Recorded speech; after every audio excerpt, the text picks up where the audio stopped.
CCP's repression of Shen in Canada becomes a national problem when not spurned, association tells MPs. If there is no direct response to end Beijing's transnational repression targeting Shen performing arts in Canada, foreign regimes will be emboldened to suppress artistic and religious freedom to the detriment of all Canadians, representatives of the Falun Dafa Association of Canada told a parliamentary committee. The representatives made the remarks in response to questions from MPs on the House of Commons Heritage Committee, who raised concerns about the Chinese Communist Party's suppression tactics in Canada. What we're talking about, as I see it, is the systematic targeting of a particular arts and culture presentation by a foreign state that doesn't like it, Conservative MP Garnet Genuis said during the committee meeting on May 28. Conservative MP Rachel Thomas said there is evidence that Chinese consulate officials in Vancouver met with Vancouver City Hall and tried to pressure the city to cancel Shen April performances. She also noted that the National Arts Centre in Ottawa refused to enter into an agreement with Shen to hold their performances at the theatre in 2026 and 2027, even though the show has performed there for nearly 2 decades. We also know in Toronto that there were bomb threats, which resulted in the cancellation of performances, even though the police actually deemed it as uncredible in terms of those threats, Thomas said. Shen was formed in 2006 by leading Chinese artists, whose stated mission is to revive China's traditional culture that the group says has been much diminished under decades of communist rule. Many of Shen's artists are practitioners of Falun Dafa, also known as Falun Gong, a spiritual meditation practice based on the principles of truthfulness, compassion, and tolerance.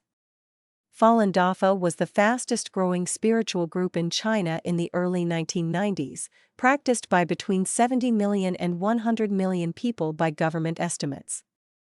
The Chinese regime began to view the growing popularity of the Buddhist-style practice as a threat to its one-party rule, and launched a persecution campaign against Falun Gong in 1999, vowing to eliminate it.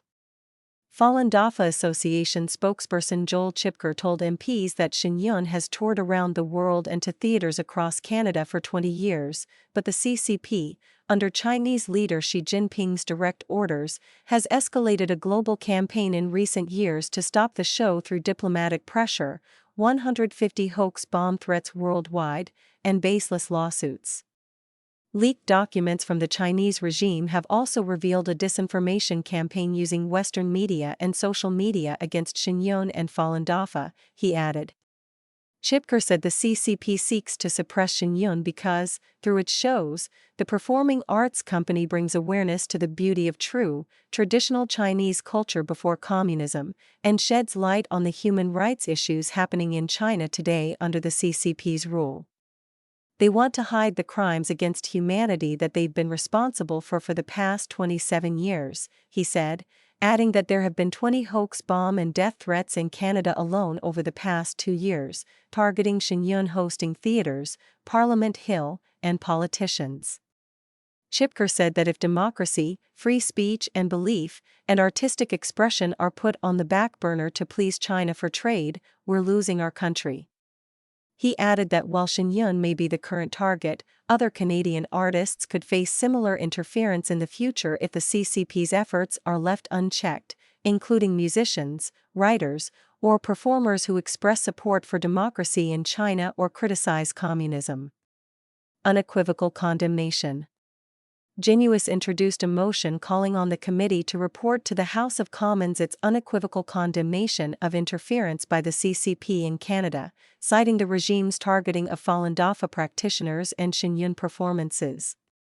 The motion also reaffirmed the importance of protecting Canadians from foreign intimidation and safeguarding fundamental freedoms. Genuis noted several occurrences of the CCP targeting Shen performances in Canada this year. The National Arts Centre in Ottawa, which is a Crown corporation, had previously hosted Shen for 18 years, but refused to host the show in 2026 and 2027, citing commercial reasons. Access to information records show that the Chinese embassy in Ottawa increased its engagement with NAC leadership starting in early 2023. Shortly after Beijing's new envoy, Wang Di, took up his post in July, then NAC CEO Christopher Deacon said in a July 12, 2024, internal email that he had been advised to meet the ambassador. The NAC has not clarified who issued the advice. Deacon went on to meet with Wang in August 2024, and they met again in October 2024 at Wang's official residence for dinner. The NAC refused to host Shen Yun for the 2026 season in scheduling inquiries by the presenter weeks later. The NAC's new CEO, Annabelle Cloutier, has continued the refusal. Fans of Shen Yun Canada, a community of audience members and supporters, has launched a public awareness campaign and petition at letshenyunperform.ca documenting the NAC's relationship with the Chinese embassy. A crown corporation getting over $60 million a year in taxpayer funding should avoid decisions that serve China censorship goals, Chipker told MPs at the committee meeting. Asked by MP Thomas what action the federal government should take to better protect Falun Dafa and Shen Yun, Joel Etienne, legal advisor for the Falun Dafa Association, said the government should call on the Canadian Security Intelligence Service, the RCMP, and Global Affairs Canada to respond to the threats and intimidation campaigns by the Chinese regime. When diplomats are involved in engaging in criminal activity in Canada, as far as I'm concerned, they can be made persona non grata and asked for the behavior to stop or to leave the country, Etienne said. Etienne listed several other recommendations by the FDAC, including for the Department of Canadian Heritage to establish federal guidance and response protocols for publicly funded cultural institutions facing foreign state intimidation. He said publicly funded venues and crown corporations, such as the NAC, should also receive training on foreign interference, transnational repression, and diplomatic pressure tactics. He also said the NAC should be directed to offer Shen Yun dates to perform in Ottawa. The Epoch Times contacted the NAC for comment but didn't hear back by publication time. The FDAC is also calling for Canadian security agencies to investigate the broader pattern of foreign interference and transnational repression targeting the cultural sector and enforce relevant provisions of existing legislation, and for Global Affairs Canada to review whether consular pressure on Canadian venues violated the Vienna Convention. Chipker noted the FDAC supports Genuis's motion, said that the issue of foreign interference by the CCP is a non-partisan issue that affects everyone, not just the Falun Dafa community or Shen Yun. When we allow a foreign dictatorship to silence our voices, our arts, then we lose everything in Canada. We have no sovereignty anymore. We're at the behest of a foreign dictatorship, he added. Liberal MPs on the Heritage Committee voted down having unanimous consent to pass Genuis's motion, saying it needs to be deliberated on and revisited at a future date. Threats linked to China. Toronto's Four Seasons for the Performing Arts cancelled 6 scheduled Shen Yun performances from March 29 to April 5, despite a police investigation confirming the threats were unfounded.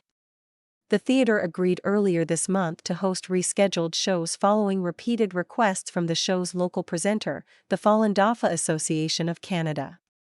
The Queen Elizabeth Theatre in Vancouver was also a target of hoax bomb threats prior to Shen Yun's April performances at the venue, but the theatre permitted the shows to proceed after the Vancouver Police Department confirmed the threats were not credible.